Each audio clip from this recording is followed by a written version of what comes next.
So this is a video for neopronoun users to duet. Or, if you're considering neopronouns for yourself, maybe even try a blind react. However, safety first, before you do either of those things, make sure you're in a mental state where if you do get misgendered, you will be okay. Alright, are you ready?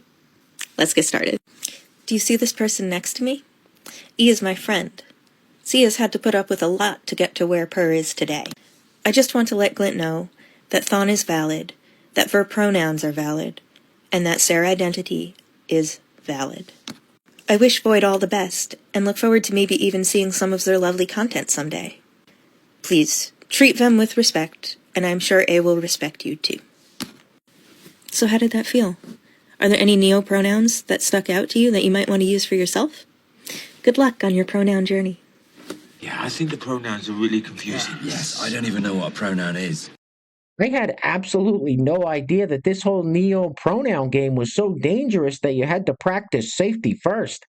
I mean, it makes sense if you're going to the range to shoot your AR or grabbing the chainsaw to cut down a few trees. But to do a blind react to choose your neo-pronouns, these people need to toughen up. Anyway, welcome back. Thank you guys so much for joining me. So I have a fairly quick and very crazy liberal meltdown clown world update for you guys today. And as usual, we have, well, very little time to waste. So let's get into it. Now, if you place your attention on the screen for a moment.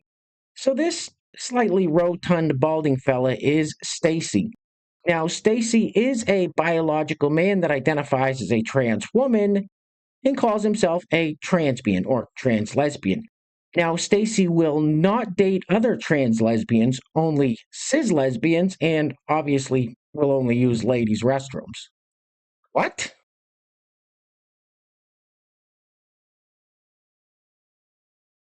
You know, you can put lipstick on a pig.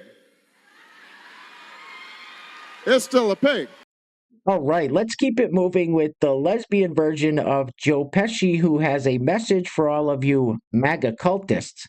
Now, what I find rich is these people keep saying Trump supporters are in a cult, yet they'll turn around and say that portly fella in the sundress, Stacy, we just saw a picture of, is a real woman. Roll it. This is a message for any MAGA cultist that knows me, that is in my family, that used to be, and I mean used to be my friend. If you are a MAGA cultist, if you follow and or support the orange shit turd, I want no part of you. I don't care if you are my niece, my nephew, my cousin, my siblings, my parents, my kids. I don't care who you are. If you support this clown, we are not friends. We are not family any longer because you just supported someone against my rights and the rights of people that I love. If I work with you, I have to be professional and I have to speak with you professionally at work so that I don't lose my job. However, make no mistake, if you support him, I will never be your friend. We would never be friends out of work, and I will never respect you. That's all I have to say. He's an angry elf. Next up, we have this young lady who posted this very unflattering TikTok of herself crying because she thinks that as a queer woman, she's not going to be able to get married and have her own family since Donald Trump won the election. Someone should let her know that Trump actually held a gay wedding ceremony at his resort in Mar-a-Lago and that he's 100% pro-gay marriage. The caption says, "I hope your cheap gas is worth the future that will be taken from me." Roll it. I am never gonna get married. And I'm never gonna be able to adopt kids.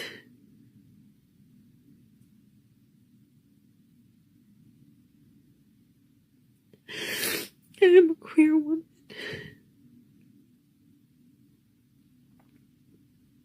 And every single one of my rights is about ready to be taken away. my rights as a woman, my rights as a queer person. I will never walk down the aisle.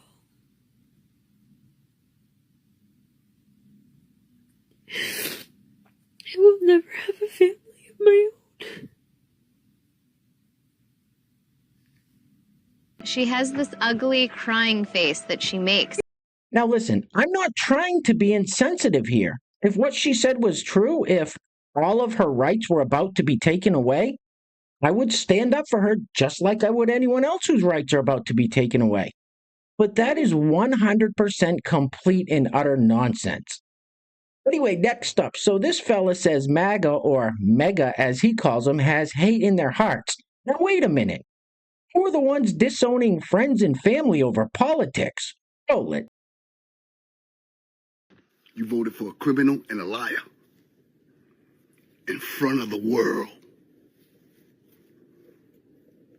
What that says about you.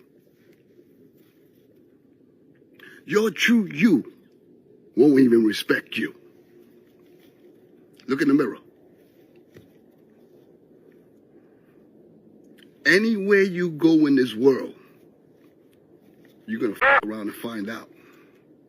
When people start realizing you mega,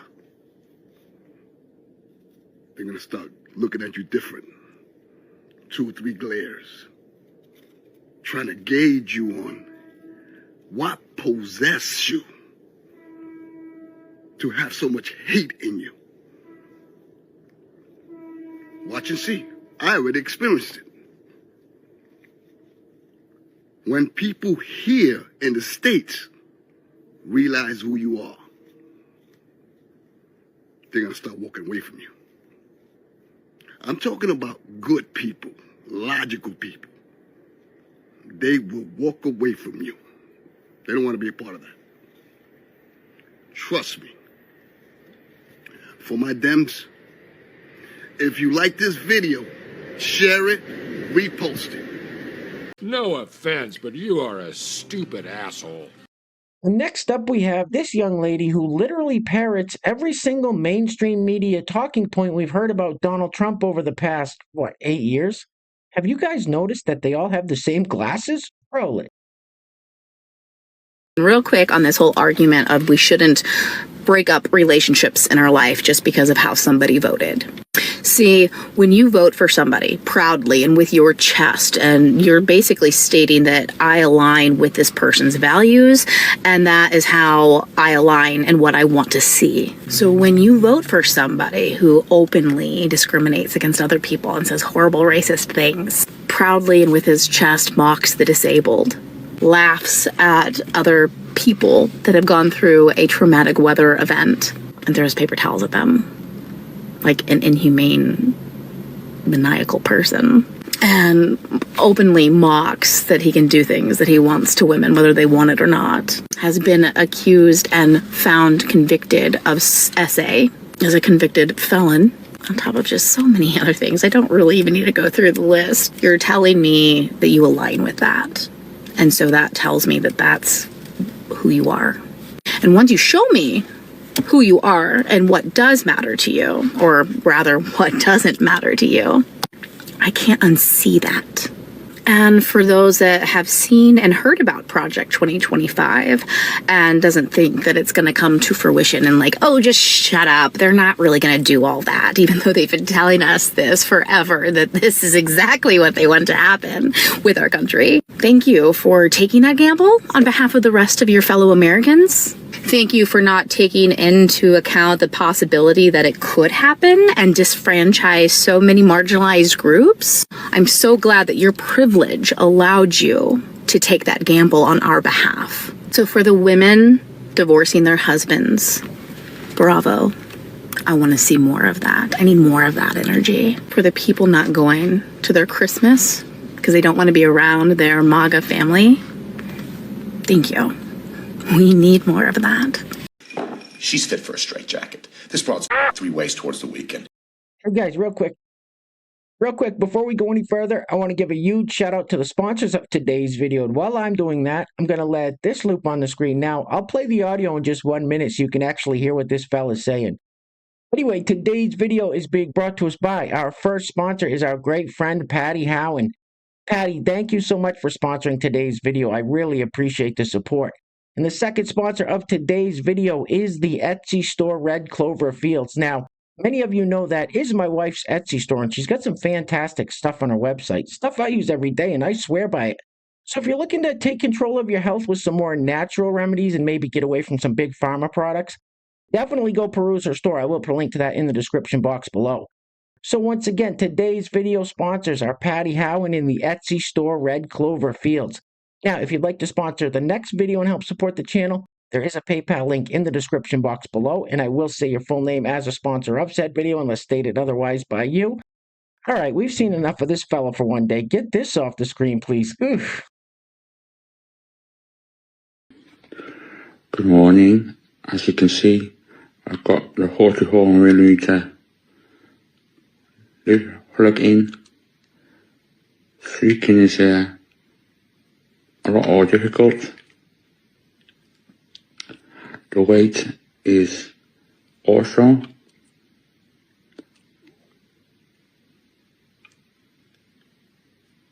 it hangs super. Let's see what goes from here. What the f*** is wrong with you? All right, let's step away from politics for 1 second and see what's going on in the rest of Clown World. Next up, we have two trans girlies out there just trying to make it. Roll it. I just bumped into a fellow trans sister. Thank you so much. I just bumped into a fellow trans sister. Say who you are, boo. Hi, I'm Dixie. Hey, just two trans girlies in this world. Yeah. You guys look like... What do they look like, Jimmy? Dorks. They look like a couple of dorks. Now, if you live in the United States and pay taxes, this next clip might get you a little heated knowing that your tax dollars pay for this. The caption says, POV, 3K in food stamps and 7 kids, 7 baby daddies. We listen and don't judge. Oh, I'm gonna judge. Roll it. Okay, we listen and we don't judge. Yes, I have 7 kids, and I am currently pregnant right now with my 8th child. 7 baby daddies and another one. I got 8 baby daddies. Yes, we're getting 3K in food stamps. Yes, we are killing it, honey. We are killing it. No, I'm not ashamed. I've been a mom since age 14. I got pregnant at age 14 with my first child. I've been doing this by myself and getting help from the government. Why not get help from the government? I'm a single parent. I'm a single mother out here raising these kids by myself. So yes, all of them on child support. So I'm getting all those child support checks, and I'm getting my 3K in food stamps. I have a food stamp plug that helps me. Yes, a food stamp plug that helps me get 3K a month. And he works in the office. So, yeah, don't judge me. That's it. We all go through things, just don't judge me. A, she was a hooah. B, she was a hooah. So I'm going to play a couple of split screen clips from the mainstream media. And this first one is with Joe Scarborough of Morning Joe on MSNBC. And what he says here was right before the debate between Trump and Biden over the summer. And of course, the split screen is of Sleepy Joe falling asleep recently in Africa at a meeting with local leaders. Roll it. Start your tape right now, because I'm about to tell you the truth. And F you if you can't handle the truth. This version of Biden, intellectually, analytically, is the best Biden ever. Not a close second. And I've known him for years. The Brzezinskis have known him for 50 years. If it weren't the truth, I wouldn't say it. Fucking liar! Next up, we have the race lady from MSNBC, Joyless Reed. Now, the first clip is her talking about Donald Trump pardoning people back in December of 2020, And the second clip is her recently talking about Joe pardoning his son Hunter. Roll it. The presidential pardon was originally meant to grant the president the power to temper justice with mercy. It was not enshrined in our Constitution so that a dishonorable man could reward his criminal allies, friends, and family for their corrupt practices. I don't have a problem with Biden pardoning his son. He should have pardoned him. The crazies are coming, right? But to me, it's like, pardon more. Shut up, bitch! All right, guys, because I do have a very childish sense of humor, we're going to be wrapping it up with this clip of some lady talking to Jim Acosta on CNN, and I'm fairly certain she sharts herself live on air. I just sharted. I don't know what that means. I tried to fart and a little shit came out. I just sharted. Just watch her face when you hear it. Anyway, things are clearly getting very crazy out there, guys, so please take care of yourselves. Take care of each other. Till next time, love you guys. Peace. Roll it. That power of the purse is with the legislative branch, not the president. And I do want to ask you, because of your work on the January 6th committee. Was that a fart? That power of the purse is with the legislative branch, not the president. And I do want to ask you, because of your work on the January 6th committee. Because of your work on the January 6th committee. Oh, that was the grossest thing I've ever heard in my life. And you ain't black.